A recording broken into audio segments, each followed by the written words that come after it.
Vamos a comenzar. Buenas noches a todos los que están aquí presentes y buenos días a los que nos verán de otros lugares. Nos sentimos más que bien con su presencia aquí con nosotros y queremos que nuestro maestro José Pacheco va a estar hoy hablando de el Éxodo, historias y mitos, la segunda parte. Así que vamos a ver cómo nos trata el maestro en esta noche con este tema.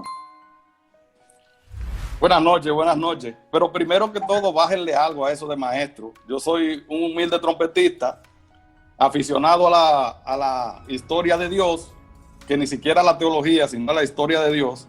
Y bueno, he aprendido algo por ahí y lo que he aprendido puedo también darlo, porque lo que de gratis se recibe, pues lo de gratis se da. Entonces, yo aquí tengo poco material para la charla que vamos a dar hoy. No voy a usar muchas fuentes. Primero que todo, le voy a dar las dos fuentes que voy a usar, que es La Biblia sin mitos, de Eduardo Aren, y el libro que muchos odian de Israel Firkenter, La Biblia desenterrada. No vamos a llenar la cuestión de temas así muy profundos, sino vamos a darle por encimita para dejar algo para la próxima. Entonces yo quiero empezar explicando algo sobre los géneros literarios, porque creo que hay una confusión muy grande con los géneros. Cuando a veces decimos eso es un mito, mucha gente se ofende cuando le dicen que cierta historia de la Biblia es un mito, porque no sabe que estamos hablando de un género literario. ¿Y qué es el género literario en esencia? Pues el género literario en esencia es simplemente el lenguaje que usa un autor para llevarle a usted un mensaje. Eso es en esencia un género literario, un lenguaje que usa un autor para llevarle a usted un mensaje. El género y la forma literaria, que es también en esencia lo mismo. Entonces, el género literario nace de la necesidad de llevar ese mensaje. Entonces, el autor utiliza ese género. ¿Qué pasa? Cuando usted va al médico, el médico le hace ¿qué? Para que usted compre la medicina. Una receta. Usted, inmediatamente el médico le da esa receta, usted sabe lo que dice ahí. Aunque no sabe el nombre del medicamento, pero sabe que dice un nombre de un medicamento. Cuando usted va al supermercado, usted hace una lista de los productos que va a comprar. Usted le entrega esa lista a su hijo y él sabe lo que dice ahí. Es un género literario. Y así son todos los géneros. El género es lo que dice el mensaje que se le va a llevar a usted. Es el lenguaje que usted usa para dar un mensaje, no es más de ahí. Entonces, en la Biblia hay diversos géneros. Hay mito, hay leyenda, hay género histórico, hay profecía, hay profética, hay cartas, como son las cartas de Pablo, y dentro de esos géneros también hay mini géneros. Dentro del género profético puede aparecer un mini género apocalíptico. Dentro de una leyenda puede aparecer un mini género de mito, mitológico, y así por el estilo. Siempre hay géneros y mini géneros. Entonces, tengamos esto presente. Género solo es el lenguaje que usa el autor para llevarle a usted ese mensaje. Si usted no entiende el género, no va a entender el mensaje. El problema de nosotros es que confundimos profética con apocalíptica y son dos géneros diferentes y dos mensajes diferentes. La profética es exhortación al arrepentimiento, y se usa un lenguaje, el lenguaje profético, que no es más que ese don profético, usted le llama, ese lenguaje religioso, perdón, que usa el profeta, de decir, así dice Dios. Ese es el don profético, no es adivinar el futuro, como la gente cree. Confundimos la profética con apocalíptica. La apocalíptica tampoco es adivinar el futuro, tampoco es profecía. Cuando se habla de apocalíptica, se está hablando de un género literario con muchos símbolos raros para nuestra época, porque en esa época habían sus símbolos, como lo tenemos nosotros hoy. Si usted le dice a una persona de 1950, mire, esa es una chapeadora, no le va a entender, porque eso es una simbología utilizada hoy por nosotros, lo de chapeadora. Entonces la apocalíptica usa todos esos símbolos, pero el mensaje de la apocalíptica, ¿cuál es? Es llevar esperanza a su público que lo va a leer, que va a leer ese libro que se escribió, el Apocalipsis, cuando se escribió, a ese público que va a leer, llevarle un mensaje de esperanza. Entonces, como vamos a hablar de Moisés hoy, vamos a tratar de darle una definición corta de lo que son el género mito y el género histórico. Entonces, ¿qué es el mito? ¿Alguien quiere preguntar o quiere dar una opinión sobre lo que es el mito? Nadie. Bueno, pues seguimos. ¿Sí? Adelante. No, maestro, un mito es una historia que se trata de contar, aún no siendo verdad, transmitiendo un mensaje. Bueno, en este caso no podemos hablar de verdad o mentira, por un asunto. Estamos definiendo género literario de acuerdo a nosotros, a nuestra generación. Pero en la generación donde se escribieron los libros de la Biblia, era una generación precientífica y prefilosófica. Para ellos, por ejemplo, una visión que tuviera alguien era igualito como si estuviéramos hablando tú y yo. O sea, el que veía una visión de Dios era como si estuviera hablando con él, y eso era tan real como estamos hablando nosotros hoy. O sea, la mentalidad del mundo precientífico y prefilosófico era otra, no es la misma de nosotros. Entonces tenemos que tener un poquito de cuidado al referirnos. No podemos referirnos a verdad en este caso, sino a historicidad. Quiero que entiendan eso. Entonces, el mito. ¿Qué es el mito? El mito literario que siempre cuenta el origen de algo. El origen de algo. Siempre habla de una época remota, nunca dice cuándo, no le interesa. Al que usa el género mito, no le interesa decir cuándo, ni dónde, ni especificar nada que nos pueda dar una idea histórica sobre el mito. ¿Entienden? Porque lo que él quiere, lo que el autor quiere es darnos un mensaje a través de ese género literario sobre el origen de algo. No es cuento, porque el cuento no hace eso, no es fantasía tampoco. Simplemente refleja una manera precientífica y prefilosófica de comprender el mundo. ¿Entienden? Entonces, en la narrativa religiosa, la finalidad del mito es situar el origen de algo. Vamos a ver qué tenemos en la historia de Moisés. ¿Qué se origina con la historia de Moisés? Tenemos varios orígenes en la historia de Moisés. Tenemos, por ejemplo, el origen del sacerdocio arónico. Tenemos, por ejemplo, el origen en sí del pueblo hebreo.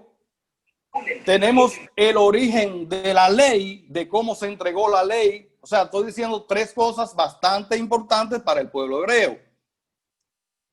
Eso es lo que es un mito.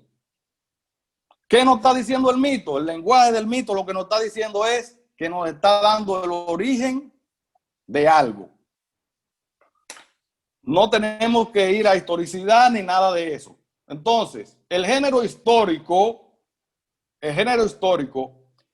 nosotros lo analizamos, claro, eso es en función de nuestro concepto moderno, vuelvo y les repito para que no nos confundamos. El género histórico nos relata algo que podemos probar que sucedió, o podemos probar en el caso de un personaje que existió. Si no podemos, no tenemos método, forma de probar que eso sucedió o existió, no es histórico. Por ejemplo, yo soy un personaje histórico. Jesús de Nazaret es un personaje histórico. Usted le aplica los criterios a Jesús de Nazaret, los criterios de historicidad, que no lo vamos a tratar hoy, y va a salir que Jesús es un personaje bastante histórico. El personaje histórico deja una huella en la humanidad que no puede cambiarse. El hecho histórico deja una huella en la humanidad que no puede cambiarse. Si el César no cruza el Rubicón, no hubiera tomado el poder. Entonces podemos decir que aunque nadie contó ese hecho en el momento, podemos asegurar que César cruzó el Rubicón porque accedió al poder. Y si accedió al poder, pues entonces tuvo que haber cruzado el Rubicón, porque un hecho va con otro. Por ejemplo, nosotros teníamos una discusión sobre la historicidad de José de Arimatea. Vamos a hablar de un personaje. José de Arimatea tiene una importancia tan grande dentro de la historia de la crucifixión de Jesús, que si sacamos a José no podemos llevar a Jesús a la cruz. Y sabemos que Jesús fue crucificado. Entonces, es imposible decir que ese personaje no es histórico, porque no se habla en otra fuente de él, porque no sabemos qué es Arimatea, todavía no estamos seguros qué es la aldea de Arimatea o qué era. No podemos sacar esa historia de ahí, porque entonces tendríamos que borrar el hecho de la crucifixión de Jesús. Entonces, histórico es aquello que podemos probar. El mito no tiene que comprobarse. La mayoría de las veces no hay forma ni siquiera de datarlo. Y vamos a caer en esa parte ahora. Lo primero que hacemos con un personaje histórico es datarlo. ¿Qué es la datación? Ubicarlo dentro del tiempo en que existió en la humanidad, dentro de la flecha de tiempo que corre en la humanidad. Y aquí encontramos el primer problema del Éxodo. La Biblia nos da dos fechas sobre la ocurrencia del Éxodo y todavía no hemos podido ubicar en esas dos fechas el hecho del Éxodo. Una cosa bien importante que quiero decirles antes de caer ahí, no quiero dejarlo atrás. Tenemos que aprender a separar el personaje del hecho. Que un hecho no haya ocurrido no quiere decir que un personaje no sea histórico. Aunque eso es medio conflictivo para que algunas personas lo entendamos, tenemos que aprender a separar ambas cosas. Por ejemplo, tenemos el ejemplo de Jonás. Sabemos que Jonás es una historia ficticia, es una novela, aunque muchos no lo quieran entender así. Pero tenemos un personaje que se llamó Jonás, que era profeta del norte, y existió y es histórico. Aunque eso trae un problema que yo estaba diciéndole a un profesor los otros días que nos estaba explicando algo, que yo le dije, bueno, pero yo soy José Manuel Pacheco y soy un trompetista, y si dicen que yo toqué una pieza y yo no la toqué, pues entonces José Manuel Pacheco que tocó esa pieza no era yo, pueden haber varios Pachecos. Pero aún así, nosotros tenemos que estudiar el hecho separado del personaje. O sea, que el Éxodo no haya ocurrido o haya ocurrido no quiere decir que Moisés no haya existido o haya existido. Pudo existir un Moisés que vivió en Egipto y que fue el líder de alguna cuadrilla de hebreos o de cananeos que estuvieron allí en Egipto. Pudo haber existido, aunque el hecho no haya sido una realidad, el Éxodo. Entonces tenemos que separar esas cosas. Pero vamos a analizar a Moisés y al Éxodo en conjunto hoy, después de aclararle eso. ¿Qué pasa con el Éxodo? Después de analizar los géneros, vamos a analizar el Éxodo y su historicidad. Primero vamos a tocar la esclavitud en Egipto. aquí se presenta un problema. En Egipto no habían esclavos, mucho menos un pueblo esclavizado. Nunca en la historia de Egipto, de la cual conocemos más del 8%, se ha hablado de un pueblo que ha sido esclavo. Nunca ha habido un pueblo esclavo en Egipto. Egipto, a los únicos esclavos que obligaba a hacer trabajos o los vendía, eran presos de guerra. Pero en aquel tiempo mucha gente lo que hacía era que se convertía en esclavos o servidores hasta por una deuda. Hasta por una deuda usted se convertía en servidor de otra persona o en esclavo. Muchos expertos dicen que no es lícito llamarle esclavos, sino servidores. Porque en Egipto no existía eso. Sí. ¿Entienden? Perdón, que la niña me habló. Entonces, es muy inverosímil que tengamos a un pueblo esclavo en Egipto, porque no habían esclavos, pero también hay otra cosa que tenemos que pensar. Según la profecía que leemos en Génesis, que se le dio a Abraham, Génesis 15:13, lo que tiene en su Biblia Abraham, se dice que el pueblo iba a durar esclavo en Egipto 400 años. Hay dos versiones, una dice que hay 430 y otra 400 años, pero vamos a referirnos primero a la profecía que se le dio a Abraham. ¿Por qué aparece esta profecía ahí? Muy sencillo.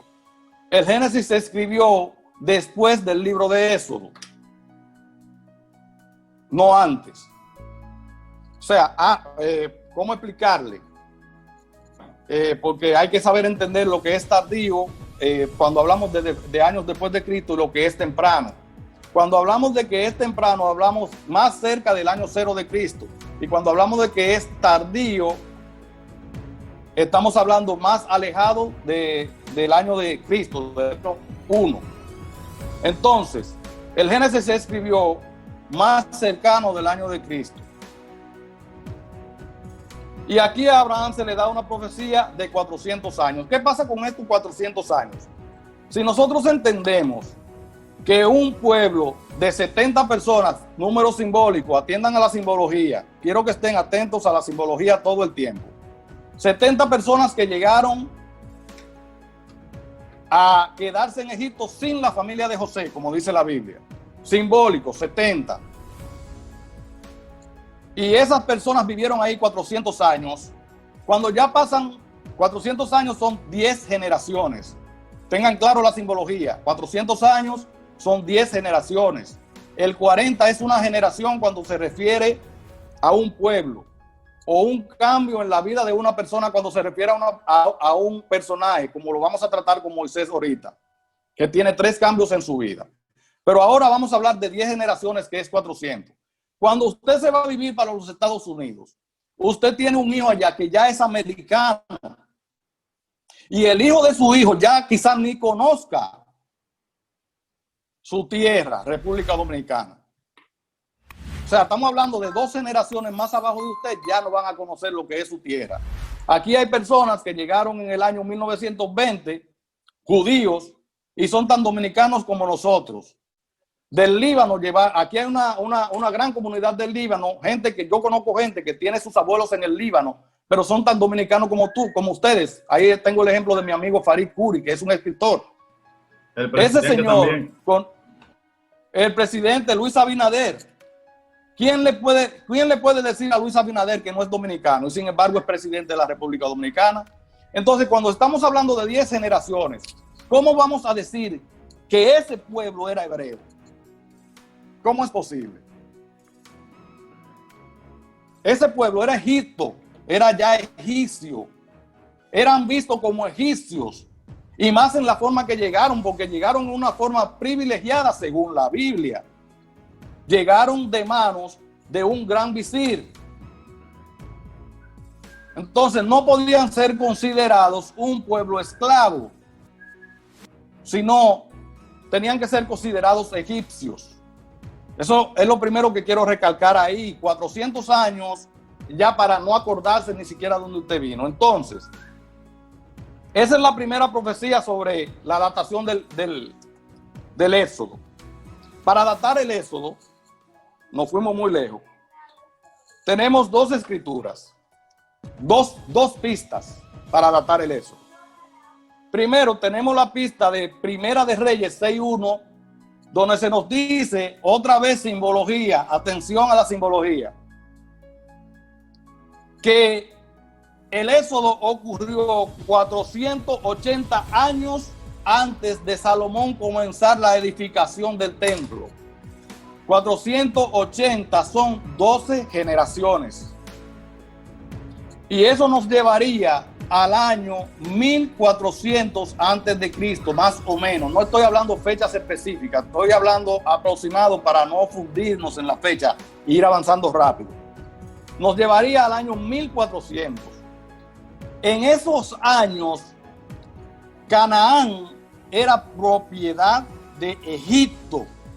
Entonces estamos hablando de egipcios saliendo de Egipto hacia otra tierra bajo dominio egipcio. No estamos hablando de esclavos saliendo de Egipto a una tierra que ellos van a conquistar. Atención a esto. Simbología. La Primera de Reyes la vamos a descartar porque es un número simbólico y llega a la época de mucho dominio egipcio, como también es la otra. En Éxodo 1 se habla de la construcción de las ciudades de Pitón y Ramsés. Los descubrimientos arqueológicos nos han llevado a que esas ciudades fueron edificadas más o menos en el año 1270, bajo el reinado del faraón más poderoso que ha tenido Egipto y que ha tenido el reinado más largo. Reinó 70 años, que se llama Ramsés II, el gran constructor. Entonces, esa primera fecha del Éxodo nos llevaría al año 1200, 1250. ¿Qué pasa con esa fecha del Éxodo? Además de que Egipto era un país de gran dominio. Ahí tenemos la estela de Menmetap, que cuenta la épica de un faraón egipcio, el hijo de Ramsés II. Menmetap era el hijo de Ramsés II, no su primogénito, Que eso lo quiero explicar antes de caer a Menmetap. ¿Por qué no es el primogénito de Menmetap? No es porque eso es algo que asegura lo que dice la Biblia, que murieron los primogénitos, sino porque el reinado de Ramsés fue tan largo que murieron varios hijos durante él era rey y no pudieron acceder al trono. Creo que fue el tercero o cuarto hijo que es Menmetap, que accedió al trono cuando muere Ramsés. Para que no nos hagamos ilusiones con eso. Entonces, la estela de Menmetap relata las épicas de Menmetap, que fue a una campaña guerrera en Canaán, y es la primera mención que se hace del pueblo de Israel en Canaán. Entonces ya ustedes están viendo los problemas que tenemos para datar el Éxodo en las dos fechas que tenemos aproximadas que nos da la Biblia. Es imposible datar el Éxodo en el año 1200 porque ya para ese entonces había un pueblo, porque la estela tiene el símbolo de que es un pueblo, aunque quizás no sea un reino ni nada. El pueblo de Israel ya estaba ahí. Y ese rey se va a decir que los debió. O sea, entonces, ¿dónde ubicamos el Éxodo y dónde ubicamos quizás al personaje de Moisés? No tenemos fecha para ubicarlo. Entonces, aquí empieza lo místico. El autor no se preocupó por dar una fecha de ubicación porque para él eso no era importante. Inclusive cuando leemos la Biblia y leemos Éxodo 1, no se menciona para nada cuántos años fue que duraron esclavos allí, ni nada de eso.